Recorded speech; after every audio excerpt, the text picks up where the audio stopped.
আমাদের মা বোনেরা বেশিরভাগই বসে বসে নামাজ আদায় করেন, তাদের কি নামাজ হবে? ফরজ গোসলের উত্তম পদ্ধতি কি? আমি ছোট থেকে শুনে আসছি তেঁতুল খেলে বা তেঁতুল গাছের নিচে হাঁটলে নাকি মেধা কমে যায়। এটা কি সত্যি? তেঁতুল গাছের কাঠ দিয়ে ঘর বানানোর ব্যাপারে কি কোনো নিষেধাজ্ঞা আছে? এটা কি অশুভ? ছোট বাচ্চা যদি নামাজ পড়ার সময় সামনে এসে দাঁড়ায় বা খেলা করে, তাহলে কি তাকে সামনে থেকে সরানোর চেষ্টা করব, নাকি তাকে তার মতো খেলতে দিব? আমার মেয়ের আকিকা করানোর জন্য কোনো এতিমখানায় খাসি দিয়ে দিলে কি আকিকা আদায় হবে? আমার জামাইয়ের অনেক রাগ, তার রাগ কমানোর জন্য কি করতে পারি? আমার সন্তান সবসময় অসুস্থ থাকে, মা হিসেবে সন্তানের সুস্থতার জন্য কি কি আমল করতে পারি? শিক্ষকরা যদি শরীরের কোন স্থানে প্রহার করে, তাহলে সে স্থান কি জান্নাতে যাবে? এটা ছোটবেলা থেকে শুনে আসছিলাম। নিজের হায়াত থেকে বাবা মা অথবা প্রিয়জনের হায়াত বাড়িয়ে দেওয়ার দোয়া করলে কি গুনাহ হবে? আমরা যারা শহরে থাকি, তারা চিরুনির সঙ্গে উঠে আসা চুল ফেলবো কোথায়? বাইরে ফেলার পর ময়লা ফেলা লোকেরা বিক্রি করলে কি আমাদের গুনাহ হবে? প্রশ্ন উত্তরে চলে যায় সরাসরি। এমনি ফিরোজ আলম খান আপনি লিখেছেন, তেঁতুল গাছের কাঠ দিয়ে ঘর বানানোর ব্যাপারে কি কোনো নিষেধাজ্ঞা আছে? এটা কি অশুভ? না, এরকম কোনো অশুভ নাই। যে কোনো গাছের কাঠে আমরা আমাদের ঘর বাড়িতে লাগাতে পারবো,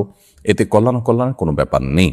আমরা যদি এরকম কোনো কিছু মনে করে থাকি, সেটা একান্তই আমাদের কুসংস্কার ছাড়া আর কিছুই নয়। আহমেদ রবিন খান আপনি লিখেছেন, শিক্ষকরা যদি শরীরের কোনো স্থানে প্রহার করে, তাহলে সে স্থান কি জান্নাতে যাবে? এটা ছোটবেলা থেকে শুনে আসছিলাম। একেবারে কুসংস্কার জন্য কথা, ছোট পোলাপানকে প্রবোধ দেওয়ার জন্য, সান্ত্বনা দেওয়ার জন্য জাতীয় কথা বলা হতো, কিন্তু এরকম কথা বলা অনুচিত এবং ভুল কাজ। করম হাদিসের নামে মিথ্যা কথা বললে সেটি ভয়াবহ গুনাহের কথা, সেটি থেকে আমাদের বেঁচে থাকা কর্তব্য। শিক্ষক কোনো জায়গায় প্রহার করলে সেটি জান্নাতে যাবে, জাহান্নাম থেকে মুক্ত থাকবে, এরকমটি ভুল কথা। এরকম যদি হতো, তাহলে পুরো শরীরে শিক্ষককে দিয়ে হালকা পাতলা করে পিটিয়ে জাহান্নাম থেকে মুক্ত আমরা হয়ে যেতাম। খুব সহজ একটা ওয়ে হতো, তাই না?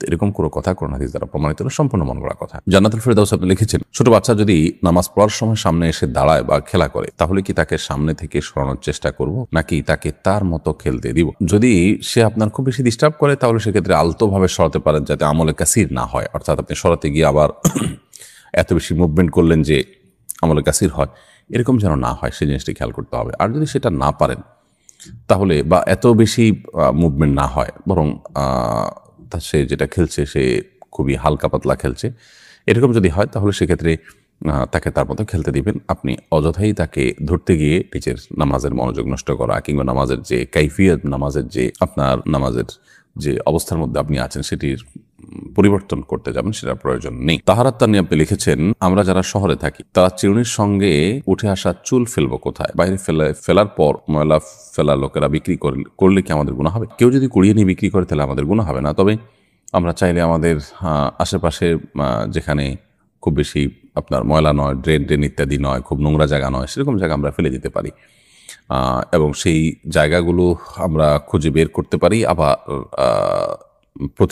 প্রতিনিয়ত আর খুঁজে বের করা যায় না, তাহলে সেক্ষেত্রে আমরা কোনো এক জায়গায় সঞ্চয় করে রাখতে পারি। একসাথে হলে পরে কোনো মাটির নিচে পুঁতে ফেললাম বা কোনো জায়গায় ফেলে দিলাম, সেই কাজটি আমরা করতে পারি। মানুষের শরীরে কোনো অংশ বিক্রি করা জায়েজ নয়, এটা মানবতার অপমান। যার কারণে কোনো ব্যক্তি তার শরীরের কোনো কিছু, সেটা চুল হোক, অন্য কিছু হোক, এগুলো বিক্রি করে, এটা জায়েজ নয়। কেউ যদি কুড়িয়ে নিয়ে বিক্রি করে, তাহলে সেক্ষেত্রে আপনার গুনাহ হবে না। স্নিগ্ধ সকালে এর থেকে আপনি লিখেছেন, আমার জামাইয়ের অনেক রাগ, তার রাগ কমানোর জন্য কি করতে পারি? বদমেজাজ বা রাগ, ক্রোধ, এটিকে নিয়ন্ত্রণ করবার জন্য বা এটাকে দমন করবার জন্য প্রথমত আউযু বিল্লাহি মিনাশ শাইতানির রাজিম, এটির পাঠ খুব বেশি কার্যকর। বেশি বেশি আউযু বিল্লাহি মিনাশ শাইতানির রাজিম পাঠ করলে সাধারণত মানুষের রাগ নিয়ন্ত্রণ করা সম্ভব হয়। তিনি যে সমস্ত খাবার খান, যে সমস্ত পানীয় গ্রহণ করেন, সেগুলোতে আপনি 7 বার আউযু বিল্লাহি মিনাশ শাইতানির রাজিম পড়ে ফু দিয়ে তাকে খাওয়াতে পারেন। এটা অভিজ্ঞতা দ্বারা প্রমাণিত যে অনেক সময় রাগ প্রশমিত হয়। তাছাড়া ক্রোধ দমন বিষয়ক বিভিন্ন মোটিভেশনাল স্পিচগুলো তাকে শোনাতে পারেন, এবং এ বিষয়ে ভালো ভালো বইও আছে, সেগুলো তাকে দিতে পারেন। আল্লাহ তাআলা তার ইসলাহ এবং সংশোধন নসিব করুন। তানজিম যারা আপনি লিখেছেন, আমি ছোট থেকে শুনে আসছি তেঁতুল খেলে বা তেঁতুল গাছের নিচে হাঁটলে নাকি মেধা কমে যায়। এটা কি সত্যি? এটার কোনো বৈজ্ঞানিক ভিত্তি তো নেই, এবং কোরআন হাদিসের আলোকেও এটি প্রমাণিত নয়। এটির কোনো অভিজ্ঞতা দ্বারা প্রমাণিত আছে কিনা আমি জানি না, তবে কোরআন হাদিস দৃষ্টিকোণ থেকে এরকম কোনো কথা তো নেই। বরং বৈজ্ঞানিকভাবেও তেঁতুল খেলে ব্রেইন কমে যায়, মেধা কমে যায়, এরকম কথা আছে বলে আমি জানি না। বিষয়টি আমি কিছুটা ঘাটার চেষ্টা করেছি, তবে এরকম কোনো বিষয় আমার চোখে পড়েনি। বিষয়টিকে আপাতদৃষ্টিতে কুসংস্কারই মনে হয়। তবে যদি অভিজ্ঞতা দ্বারা এটি প্রমাণিত হয়, গবেষণা দ্বারা প্রমাণিত হয়, তাহলে ভিন্ন কথা। কিন্তু সেরকম কিছুও কিন্তু কোথাও আছে বলে আমার জানা নেই, এবং আমি অন্তত এই পর্যন্ত দেখিনি। তো একজন মুসলিম সাধারণত ধারণাপ্রসূত অথবা আপনার কুসংস্কার নির্ভর কোনো কথা বা কোনো বিশ্বাসের উপর তিনি কখনো ভর করতে যাবেন না। লুবনা জাহান লিজা আপনি লিখেছেন, যে ব্যক্তি সরাসরি কাবাঘর দেখবে তার জন্য হজ করা বাধ্যতামূলক। একথা কতটুকু সত্য? আমরা ওমরা পালন করতে গিয়েছিলাম, সেখানে একজন এই কথা বলেছেন। সম্পূর্ণ ভিত্তিহীন এবং মন গড়া কথা। কাবাঘর দেখলেই হজ ফরজ হয় না। হজ ফরজ হওয়ার সাথে সাধ্য এবং সক্ষমতার সম্পর্ক।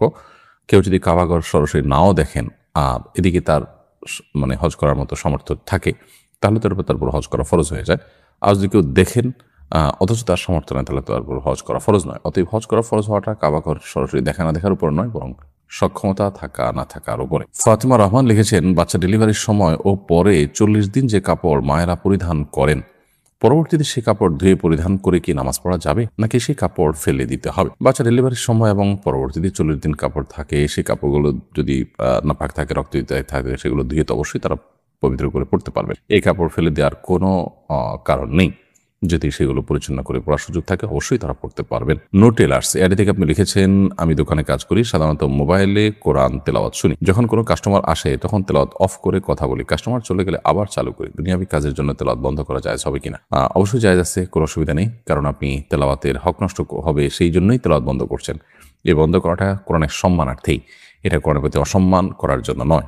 যেহেতু নামান আমল নিয়ত বা সমস্ত আমল নিয়তের উপর নির্ভর করে, বিধায় আপনি যে উদ্দেশ্য বন্ধ করেছেন সেটি যেহেতু অসৎ নয়, বরং ভালো, কোরআনের প্রতি সম্মান প্রদর্শন করা, আল্লাহর নির্দেশ যেন লঙ্ঘন না হয়, সেজন্য আপনি বন্ধ করেছেন, সেজন্য এটি গুনাহ হবে না। সঞ্জিদা কনা আপনি লিখেছেন, আমার মেয়ের আকিকা করানোর জন্য কোনো এতিমখানায় খাসি দিয়ে দিলে কি আকিকা আদায় হবে? মেয়ের আকিকা হোক, ছেলের আকিকা হোক, আকিকার গোশত কোরবানির গোশতের মতো নিজেরা খেতে পারেন, আত্মীয় স্বজনকে খাওয়াতে পারেন, গরিব দুঃখী দিতে পারেন। আপনি যদি পুরো আকিকার পশুটি এতিমখানা বা মাদ্রাসা বা কোনো গরিব মানুষকে দিয়ে দেন এবং বলে দেন তুমি আমার তরফ থেকে আকিকা করে নিও, তাহলে সে যদি আপনার বাচ্চার তরফ থেকে আকিকা হিসাবে এটাকে জবে করে নিজেরা খেয়ে না, আকিকা আদায় হয়ে যাবে। তবে এমনটি করা আমরা অনেকে মনে করি জরুরি বা বিশেষভাবে এটা করাটা বোধ হয় কাঙ্ক্ষিত। এই ক্ষেত্রে ব্যাপারটি সেরকম না। এটা একান্ত আপনার ইচ্ছার উপর নির্ভর করে যে আমার পুরো আকিকার গোশত আমি এতিমদের খাওয়াতে চাই, এটা আপনার ব্যাপার। কিন্তু আকিকার গোশত নিজেরা খাওয়া, অন্যদেরকে খাওয়ানো কোরবানির গোশতের মতো, এটা সম্পূর্ণভাবে জায়েজ। অতএব আপনি কিছু খেলেন, কিছু তাদেরকে দান করলেন, সেটা হতে পারে। রিজন হাসান তাসনিম আপনি লিখেছেন, নিজের হায়াত থেকে বাবা মা অথবা প্রিয়জনের হায়াত বাড়িয়ে দেওয়ার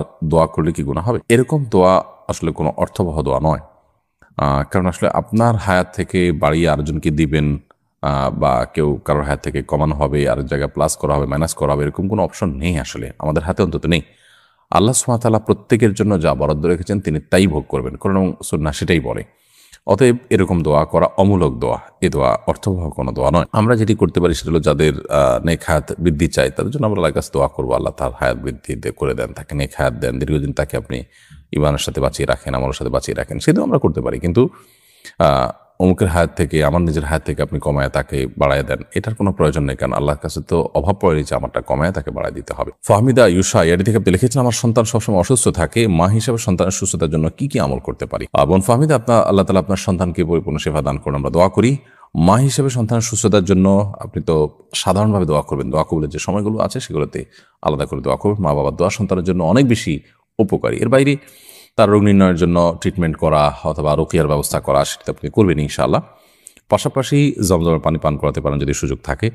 সকালে আজোয়া খেজুর খাওয়ানোর চেষ্টা করতে পারেন খালি পেটে, এটিও শেফা হিসাবে কাজ করে। কালোজিরা, মধু, এগুলো শেফার কাজ করে হাদিস থেকে সুস্পষ্টভাবে এবং বিশুদ্ধভাবে প্রমাণিত। সো এগুলো আপনি তাকে নিয়মিত করাতে পারেন এবং সেই সাথে আল্লাহ তাআলা আপনাকে এবং সন্তানকে যেন সবর এর তৌফিক দান করেন, সেটা আমরা করছি। গালিব আহমেদ লস্কর লিখেছেন, আমাদের মা বোনেরা বেশিরভাগই বসে বসে নামাজ আদায় করেন, তাদের কি নামাজ হবে? মা বোনরা কতটা বসে বসে নামাজ আদায় করেন আমি জানি না, তবে অনেক পুরুষদেরকে দেখি যে আমরা চেয়ারে বসে তারা নামাজ আদায় করেন। একান্ত আপনার সেরকম শরিয়াত আপনার অ্যালাউ করতে পারে সে পরিমাণ মাজুর হওয়া ছাড়াও, মা বোন হোক আর পুরুষ হোক, যে কেউ হোক, সুস্থ সবল থাকা অবস্থায়ও তিনি যদি বসে বসে ফরজ নামাজ আদায় করেন, তার নামাজ হবে না। আর যদি নফল নামাজ পড়েন বসে বসে, তাহলে নামাজ হয়ে যাবে, সওয়াব কম হবে।